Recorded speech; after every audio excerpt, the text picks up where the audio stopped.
எல்லாருக்கும் வணக்கம். இப்போ இருக்கிற ஏஐ எல்லாம் நாம கேட்டா படங்கள் வரைஞ்சு கொடுக்குது, கவிதை எழுதுது, இப்படி பல விஷயங்களை உருவாக்குது. ஆனா ஒரு நிமிஷம் யோசிச்சு பாருங்களேன். இதே ஏஐ வெறும் உருவாக்குறதோட நிறுத்தாம ஒரு வேலையை செய்ய ஆரம்பிச்சா எப்படி இருக்கும்? வாங்க, ஏஜென்டிக் ஏஐன்னு சொல்ற ஆர்டிஃபிஷியல் இன்டெலிஜென்ஸோட அடுத்த கட்ட பரிணாம வளர்ச்சியை பத்தி தெரிஞ்சுக்கலாம். இன்னைக்கு நாம அலச போற முக்கியமான கேள்வியே இதுதான். ஏஐ நாம கேட்கறதுக்கு பதில் சொல்றதோட நிறுத்திக்காம அதுவே சுயமாக முடிவெடுத்து நிஜ உலகத்துல சில காரியங்களை செய்ய ஆரம்பிச்சா எப்படி இருக்கும்? இந்த விளக்கத்தோட மைய கருத்தே இதுதான். ஏஐ எப்படி ஒரு படைப்பாளியா இருந்து ஒரு செயலாளரா மாறுதுங்கிற பயணம் தான் இது. சரி, முதல்ல இந்த ஏஜென்டிக் ஏஐனா என்னன்னு தெளிவா புரிஞ்சுக்கலாம். இது நாம தினமும் யூஸ் பண்ற சாட்பாட்களை விட பல மடங்கு சக்தி வாய்ந்தது. இதோட டெக்னிக்கல் டெஃபினிஷனை பாத்தீங்கன்னா மூணு வார்த்தைகள் தான் ரொம்ப முக்கியம். தன்னாட்சி, முடிவெடுக்கும் திறன், அப்புறம் நிஜ உலகத்துல செயல்படுறது. சுருக்கமா சொல்லணும்னா இது யாருடைய ஆர்டருக்காகவும் காத்துக்கிட்டு இருக்காது. அதுவே யோசிச்சு அதுவே செயல்படும். இந்த கான்செப்டை இன்னும் சிம்பிளா புரிஞ்சுக்க ஒரு நல்ல உதாரணம் இருக்கு. ஏஜென்டிக் ஏஐன்றது வெறும் ஒரு ரைட்டரோ ஆர்டிஸ்டோ மட்டும் இல்ல. யோசிச்சு பாருங்க, அது ஒரு சூப்பர் ஸ்மார்ட் ப்ராஜெக்ட் மேனேஜர் மாதிரி. ஒரு பெரிய இலக்க கொடுத்துட்டா அந்த இலக்க அடைய என்னென்ன வேலைகள் செய்யணுமோ அத்தனையும் அதுவே திட்டமிட்டு ஒருங்கிணைச்சு செஞ்சு முடிச்சிரும். ஓகே, இப்ப நாம தினமும் யூஸ் பண்ற ஜெனரேட்டிவ் ஏஐக்கும் இந்த புது ஏஜென்டிக் ஏஐக்கும் என்ன பெரிய வித்தியாசம்னு புரிஞ்சுக்கிறது ரொம்ப முக்கியம். சொல்லப்போனா இது ரெண்டும் ஒரு காயினோட ரெண்டு பக்கங்கள் மாதிரி. ஜெனரேட்டிவ் ஏஐய ஒரு சூப்பரான அசிஸ்டன்ட்னு நினைச்சுக்கோங்க.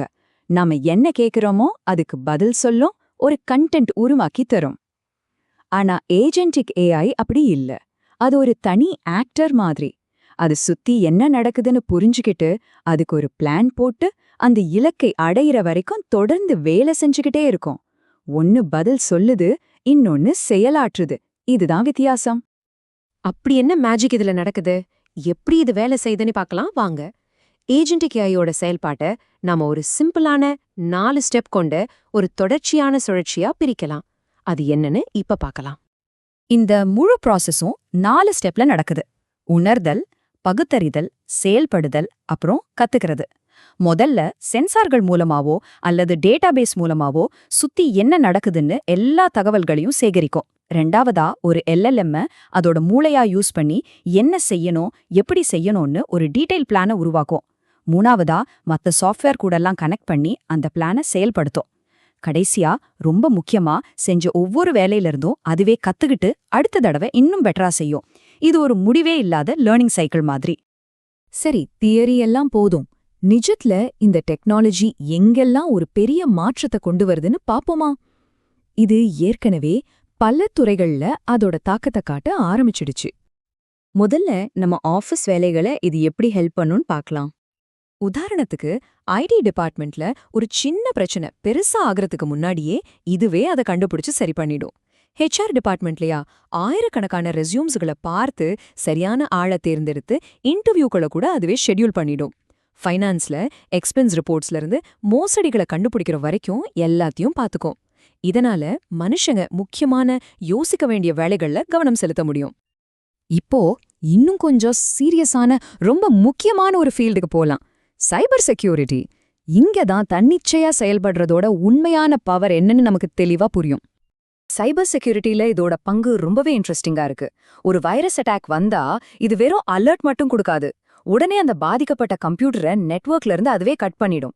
அதாவது பிரச்சனை வந்ததுக்கு அப்புறம் நாம செயல்படுறதுக்கு பதிலா பிரச்சனை வர்றதுக்கு முன்னாடியே இதை தடுத்து நிறுத்துது. இது பாதுகாப்பு துறையில ஒரு மிகப்பெரிய கேம் சேஞ்சர். இந்த டெக்னாலஜி எவ்ளோ பவர்ஃபுல்லா இருந்தாலும் நாணயத்துக்கு இன்னொரு பக்கம் இருக்கு இல்லையா?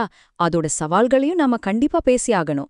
இங்கதான் மனிதர்களோட மேற்பார்வை எவ்ளோ முக்கியம்னு தெரிய வருது. இங்க சில முக்கியமான கேள்விகள் வருது. ஒருவேளை இந்த ஏஐ தப்பு பண்ணிடுச்சுனா யாருங்க அதுக்கு பொறுப்பு? ரெண்டாவது, நம்மளோட பர்சனல் டேட்டாவெல்லாம் எவ்ளோ சேஃபா இருக்கும்? மூணாவது, எல்லாத்துக்கும் இந்த ஏஐயை நம்பி இருந்தா அது ஆபத்துல முடியுமா? கடைசியா, இந்த ஏஐ சிஸ்டம்ஸ் எல்லாம் நம்மளோட நெறிமுறைகளுக்கு கட்டுப்பட்டு தான் நடக்குதான்னு எப்படி உறுதி செய்யறது? இதுக்கெல்லாம் தெளிவான ஒரு கட்டமைப்பு ரொம்பவே அவசியம். எக்ஸாபீமோட ஸ்டீவ் மூர் சொல்ற இந்த விஷயம் ரொம்ப முக்கியம்.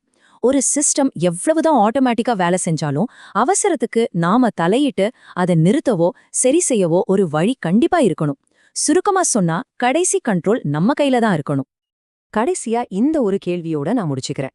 ஏஐ ஏஜென்ட்ஸ்கள் நம்மள விட புத்திசாலியாகவும் வேகமாகவும் ஆகும்போது இறுதி அதிகாரம் மனுஷங்க கிட்ட தான் இருக்குன்றத நாம எப்படி உறுதி செய்ய போறோம்? இது நாம எல்லாரும் சேர்ந்து யோசிக்க வேண்டிய ஒரு முக்கியமான கேள்வி.